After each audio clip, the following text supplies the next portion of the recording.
सुप्रभात बच्चों। मेरा नाम मंजू शर्मा है और मैं हिंदी की अध्यापिका हूँ। और हमारा आज का उपविषय है अर्थ के आधार पर वाक्य भेद। तो आज हम अर्थ के आधार पर वाक्य के कितने भेद होते हैं उस विषय पर चर्चा करेंगे। तो उससे पहले मैं आपको इससे संबंधित कुछ बेसिक बातें बताना चाहती हूँ जो सबको पता होनी चाहिए। तो सबसे पहले हम बच्चों देखना चाहते हैं कि वाक्य होते क्या हैं और कैसे बनते हैं। तो वाक्य क्या होते हैं? शब्दों के सार्थक समूह को वाक्य कहते हैं और जिनका कोई अर्थ निकलता हो, जिनका कोई सार्थक अर्थ निकलता हो। ठीक है, कि शब्दों के सार्थक समूह को वाक्य कहते हैं जिनका कोई अर्थ निकलता हो, तो वो क्या कहलाता है? वाक्य। जैसे मैं एक उदाहरण बोलती हूँ कि गीता खाना खा रही है, तो ये सार्थक है ना, सार्थक वाक्य है ना कि भाई गीता खाना खा रही है, इसका कोई ना कोई अर्थ निकल रहा है। ठीक है, तो ये तो हुआ वाक्य जो शब्दों के निर्माण से बनता है। ठीक है, फिर हम बात करते हैं कि शब्द क्या होते हैं, इनका निर्माण कहाँ से होता है। शब्दों का निर्माण होता है बेटा वर्णों के सार्थक मेल से। वर्णों के सार्थक मेल से किनका निर्माण होता है? शब्दों का। जैसे राम, श्याम, गीता, ये सब क्या है? शब्द है। फिर आता है हमारा वर्ण, कि भी वर्ण क्या होते हैं, कि वर्ण क्या होते हैं? वह छोटी से छोटी ध्वनि जिसके टुकड़े हम नहीं कर सकते, कि वह छोटी से छोटी ध्वनि जिसके हम टुकड़े नहीं कर सकते, जैसे ए, मैं, कै, ये सब क्या है? वर्ण। ठीक है, हमने वर्ण देखा। फिर हम शब्द देखो, सबसे पहले वर्ण होते हैं, फिर वर्णों से हम शब्दों का निर्माण करते हैं। ठीक है, वर्णों से हम शब्द बनाते हैं और शब्द से हम क्या बनाते हैं? वाक्य। ठीक है, फिर वाक्य के प्रकार पे आते हैं जो हमारा मेन टॉपिक है। ठीक है, तो देखिए सब बच्चे ध्यान से। अर्थ के आधार पर वाक्य के कितने भेद होते हैं बच्चों? 8 होते हैं। अर्थ के आधार पर वाक्य के 8 भेद होते हैं।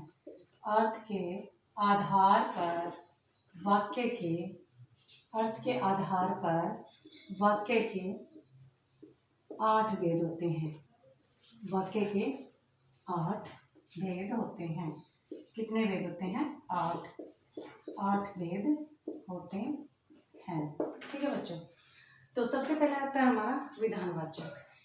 ठीक है, एक बार मैं आपको ओरली समझा रही हूँ। सबसे पहले आता है विधानवाचक, नंबर 2 पे होता है हमारा निषेधवाचक, नंबर 3 पे होता है प्रश्नवाचक, नंबर 4 पे होता है हमारा विस्मयादिबोधक, नंबर 5 पे होता है आज्ञावाचक और नंबर 6 पे होता है हमारा इच्छावाचक, 7 पे होता है संदेहवाचक और 8 पे होता है संकेतवाचक। ठीक है, तो अब मैं इनको डिटेल से समझा रही हूँ, ध्यान से देखना। नंबर 1 पे आता है हमारा विधानवाचक। कौन सा आता है बच्चों? विधानवाचक वाक्य। विधानवाचक वाक्य देखिए इसकी डेफिनेशन क्या है, कि जिन वाक्यों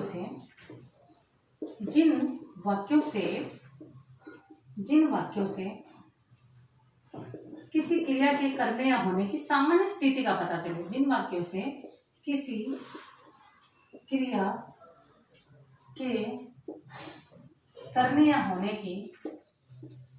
के करने या होने की सामान्य स्थिति का पता चले। करने या होने की सामान्य स्थिति का पता चले।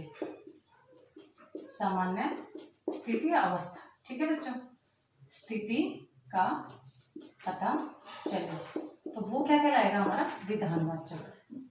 ठीक है, जिन वाक्यों से किसी क्रिया के करने या होने की सामान्य स्थिति का पता चले वे विधानवाचक वाक्य कहलाते हैं। वे विधानवाचक वाक्य कहलाते हैं। ठीक है, विधानवाचक वाक्य कहलाते हैं। ठीक है बच्चों, क्योंकि इसमें एक साधारण से वाक्य होते हैं, आम सी बात होती है कि क्रिया कोई सामान्य सी बात हो, कोई साधारण सी बात हो। जैसे राम गाना गाता है, जनता ने नेताजी का स्वागत किया। जैसे मैं लिख रही हूँ, ध्यान से देखिए। जैसे राम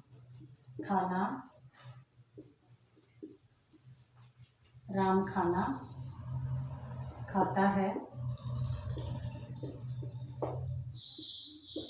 जनता ने नेताजी का स्वागत किया। जनता ने नेताजी का सम्मान किया, ये भी ठीक है। आप कोई भी लिख सकते हो। तो ठीक है बेटा, ये क्लियर हुआ। सबसे पहला है हमारा विधानवाचक, ये सब बच्चों को क्लियर हुआ, जिसमें आम बात हो, साधारण सी बात हो, ठीक है, कोई साधारण सा काम होगा। नंबर 2 पे आता है हमारा निषेधवाचक वाक्य। जैसे कि नाम से ही स्पष्ट हो रहा है, निषेधवाचक यानी कि रुकावट, नहीं वाला वाक्य, जिसमें नहीं, निषेधवाचक। ठीक है, निषेधवाचक जिन वाक्यों से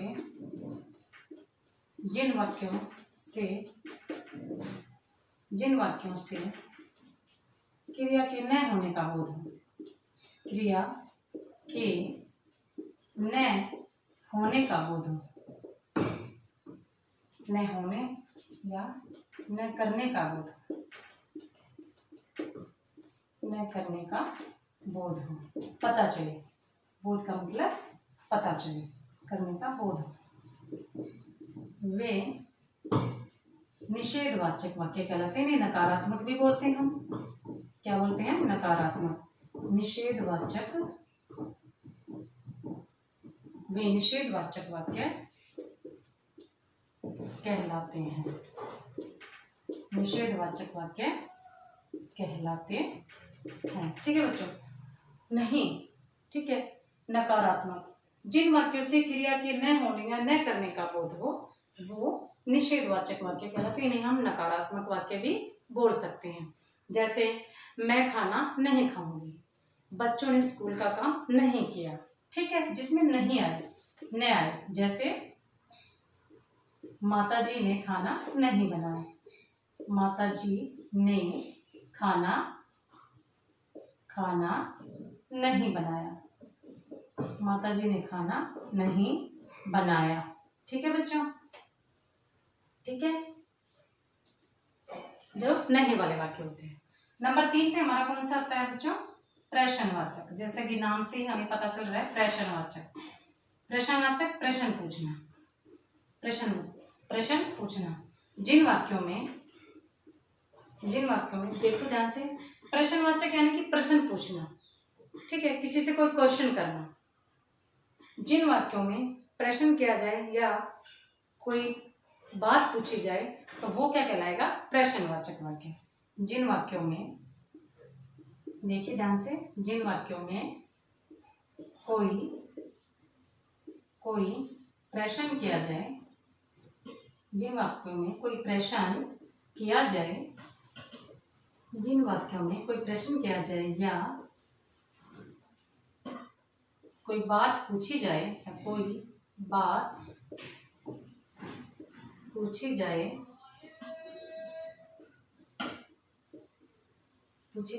वे प्रश्नवाचक वाक्य कहलाते हैं। वे प्रश्नवाचक वाक्य कहलाते हैं। ठीक है बच्चों, वे प्रश्नवाचक वाक्य कहलाते हैं। तो बताइए कोई भी उदाहरण आप, देखिए मैं बताती हूँ। जैसे, क्या तुम दिल्ली जाओगे, तुम्हारा नाम क्या है। जैसे, तुम्हारा नाम क्या है, तुम्हारा नाम क्या है। ठीक है बच्चों, ये हमारा प्रश्नवाचक वाक्य है। तुम्हारा नाम क्या है, क्या तुम दिल्ली जाओगे, क्या तुमने अपना स्कूल का काम कर लिया। ठीक है, तो जिसमें प्रश्न पूछा जाए वो होता है प्रश्नवाचक। नेक्स्ट है हमारा 4 नंबर पे, देखिए सभी बच्चे, नेक्स्ट है नंबर 4 पे, कौन सा है, विस्मयादिबोधक। कौन सा है, विस्मयादिबोधक। विस्मय क्या होता है, हैरानी, आश्चर्य। नंबर 4 पे हमारा विस्मयादिबोधक, विस्मयादिबोधक। ये देखिए, विस्मयादिबोधक। देखो नाम से ही हमें पता चल रहा है, विस्मय क्या होता है, आश्चर्य, हैरानी। जिन वाक्यों से देखिए, जिन वाक्यों से आश्चर्य मतलब क्या होता है बच्चों? विस्मय। जिन वाक्यों से आश्चर्य, शोक, घृणा आदि, हर्ष, शोक, घृणा आदि के भावों का बोध हो,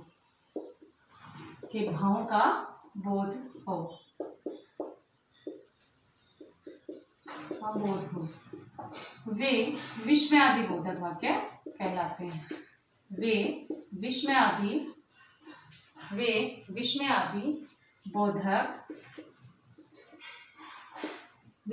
बोधक वाक्य कहलाते हैं। देखिए इधर डेफिनेशन समझ आए? विस्मयादि बोधक वाक्य कहलाते हैं। जिन वाक्यों से आश्चर्य, शोक, घृणा आदि के भावों का बोध हो वो विस्मयादि बोधक वाक्य कहलाते हैं। जैसे छी कितनी गंदगी आ रही है, आह कितना सुंदर फूल, अच्छा तुम भी चल रहे हो, देखिए आहा कितना सुंदर फूल। मैं एक उदाहरण डाल रही हूँ, कितना सुंदर फूल है, तो आश्चर्य हो रहा है ना, ठीक है। तो ये विस्मयादि बोधक होते हैं। नंबर 5 पे है आज्ञावाचक वाक्य। कौन सा? आज्ञावाचक वाक्य। आज्ञावाचक नाम से पता चल रहा है कि आज्ञा देना या फिर अनुमति देना, तो वो किस तरह के वाक्यों में आएगा? आज्ञावाचक वाक्यों में। किस तरह के वाक्यों में? आज्ञावाचक वाक्यों। जिन वाक्यों में, देखिए इधर, जिन वाक्यों से आज्ञा या अनुमति का बोध हो, जिन वाक्यों से आज्ञा या अनुमति देने का बोध हो। अनुमति क्या होता है? इजाजत देना किसी काम को करने के लिए। जिन वाक्यों से आज्ञा या अनुमति देने का बोध हो वे आज्ञावाचक वाक्य कहलाते हैं। वे आज्ञावाचक वाक्य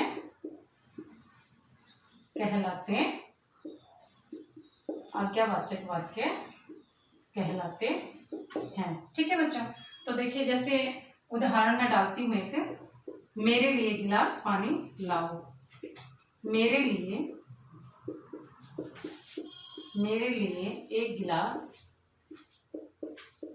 गिलास पानी लाओ। इधर देखो बच्चों, मेरे लिए एक गिलास पानी लाओ, तो ये आज्ञा दी जा रही है ना, किसी को आज्ञा दी जा रही है कि भाई मेरे लिए एक गिलास पानी लाओ, ठीक है। तो ये किस में आएगा? आज्ञावाचक में। तुम जा सकते हो, एक और लिख रही हूं मैं, तुम जा सकते हो। ये देखिए, तुम जा सकते हो, ठीक है, उसको आज्ञा दे दी गई है, ठीक है, तुम जा सकते हो। तो ये आज्ञा और अनुमति वाले जो वाक्य हैं किस में आएंगे? आज्ञावाचक में। किस में आएंगे? आज्ञावाचक में। यहां तक क्लियर हुआ सभी बच्चों को? नेक्स्ट हमारा आता है 6 नंबर पे इच्छावाचक। कौन सा आता है बच्चों? इच्छावाचक। कौन सा आता है? इच्छावाचक। ये देखिए नंबर 6 पे आता है इच्छावाचक। देखिए नाम से ही पता चल रहा है, जाहिर हो रहा है, इच्छा, अभिलाषा, चाह, कामना, ठीक है। तो ये इसके मीनिंग है। इच्छा यानी कि मन, कोई इच्छा है, कोई चाह है, कोई अभिलाषा है, ठीक है। वक्ता की, इसकी डेफिनेशन कैसे बनेगी? वक्ता की इच्छा, आशा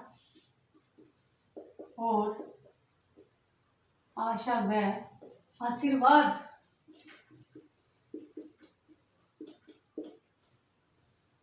का बोध कराने वाले शब्द, आशीर्वाद का बोध कराने वाले शब्द, बोध कराने वाले शब्द इच्छावाचक शब्द कहलाते हैं।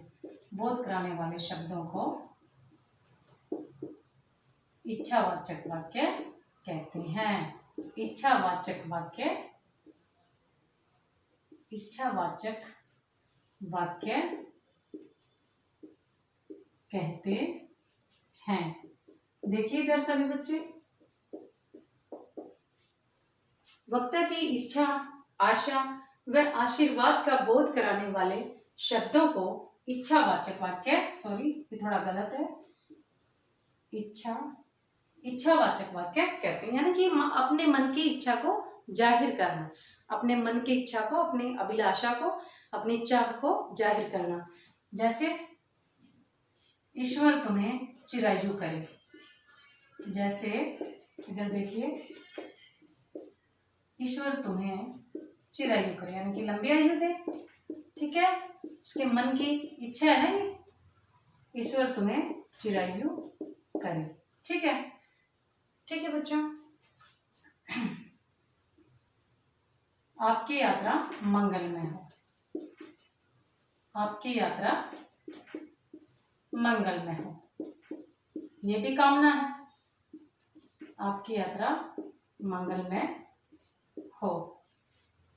यहां तक समझ आया सभी बच्चों को? तो ये देखिए, वक्ता की इच्छा, आशा व आशीर्वाद का बोध कराने वाले शब्दों को इच्छावाचक वाक्य कहते हैं, ठीक है। जैसे मैंने उदाहरण डाला कि ईश्वर तुम्हें चिरायु करे, आपकी यात्रा मंगलमय हो, ये अपनी इच्छा जाहिर की जा रही है। तो इस तरह के जो वाक्य होते हैं बच्चों, वो किस में आएंगे? इच्छावाचक में। किस में आते हैं? इच्छावाचक में। नंबर 7 पे हमारा कौन सा वाक्य आएगा? संदेहवाचक। कौन सा आएगा? संदेहवाचक। कौन सा वाक्य आएगा बच्चों? संदेहवाचक वाक्य। नंबर 7 पे आता है हमारा संदेहवाचक। देखिए, संदेहवाचक शक, क्या है? शक, संभावना। जिन वाक्यों में संदेह या संभावना का बोध होता हो, जिन वाक्यों में, देखिए, जिन वाक्यों में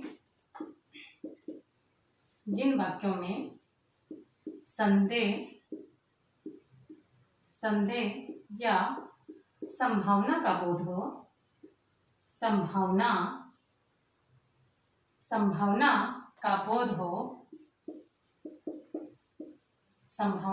बोध हो, वे संदेहवाचक वाक्य कहलाते हैं। वे संदेहवाचक वाक्य कहलाते हैं। संदेहवाचक वाक्य कहलाते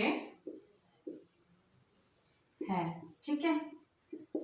संदेहवाचक वाक्य, जिन वाक्यों में संदेह या संभावना हो, ठीक है, कि थोड़ा सा शक हो कि भाई ये काम हो सकता है या नहीं है, संभावना नजर आए, तो वो क्या, किस तरह के वाक्य कहलाएंगे? संदेहवाचक।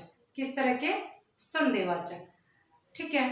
तो जैसे एक उदाहरण डालती हूं मैं, जैसे संभवतः वह सुधर जाए, संभवतः वह सुधर जाए, संभावना ही है ना, क्योंकि पता तो नहीं ना सुधरे ना सुधरे। शायद आज बारिश हो, शायद आज बारिश हो, ठीक है, क्योंकि इसमें संभावना है कि शायद वह सुधर जाए, और संभवतः वह सुधर जाए। और नेक्स्ट है हमारा कि शायद आज बारिश हो, हमें पता नहीं, हो भी सकती है और नहीं भी। तो इस तरह के जो वाक्य होते हैं वो किस में आते हैं? हमारे संदेहवाचक में। लास्ट है हमारा संकेतवाचक। लास्ट है हमारा संकेतवाचक। संकेतवाचक वाक्य देखिए, संकेत देना, ठीक है, इशारा देना, थोड़ा सा समझाना। ठीक है, जिन वाक्यों में एक क्रिया के, इसके डेफिनेशन पढ़ेंगे। जिन वाक्यों में एक क्रिया के, जिन वाक्यों में एक क्रिया के दूसरी क्रिया, जिन वाक्यों में एक क्रिया के दूसरी क्रिया पर निर्भर होने का भाव पाया जाए, निर्भर होने का भाव पाया जाए,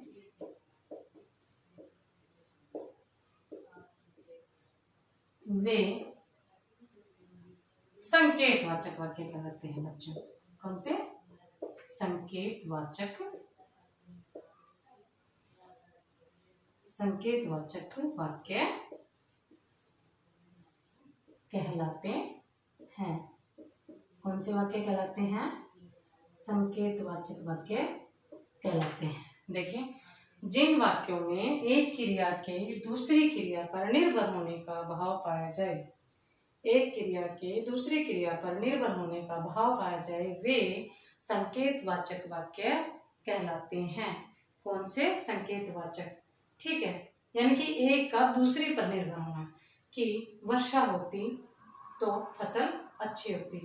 इसका उदाहरण मैं ऊपर लिख रही हूँ, यहाँ नीचे स्पेस कम है। इधर देखिए, लास्ट वाला जो उदाहरण है हमारा, जो लास्ट जो हेडिंग है संकेतवाचक, उसका उदाहरण यहाँ देखिए, जैसे वर्षा होती, देखना इसमें एक दूसरे के ऊपर निर्भर है ना क्रिया, वर्षा होती तो फसल अच्छी होती, फसल खूब होती, सॉरी अच्छी भी ठीक है, फसल खूब होती। ठीक है, जैसा करोगे वैसा पाओगे, जैसा करोगे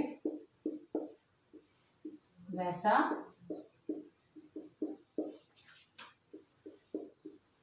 पाओगे। ठीक है बच्चों, तो ये हमारा था 8 नंबर संकेतवाचक, उसके उदाहरण थे। तो मैं आशा करती हूँ कि सभी बच्चों को समझ में आया, अच्छे से क्लियर हुआ। तो ये हमारा था कि अर्थ के आधार पर वाक्य के भेद। तो मैं एक बार फिर से आपको रिवाइज करवाती हूँ ओरली, कि अर्थ के आधार पर वाक्य के 8 भेद होते हैं। विधानवाचक, निषेधवाचक, प्रश्नवाचक, विस्मयादिबोधक, आज्ञावाचक, इच्छावाचक, संकेतवाचक, संदेहवाचक। ठीक है, तो ये जो सारे हमारे 8 के 8 जो भेद हैं वो मैंने आपको अच्छे से यहाँ क्लियर करवाए। अगर आपकी कोई भी क्वेरीज है तो आप प्लीज बेझिझक मुझसे दोबारा पूछ सकते हैं। ठीक है बेटा, ओके, नेक्स्ट क्लास में मिलते हैं।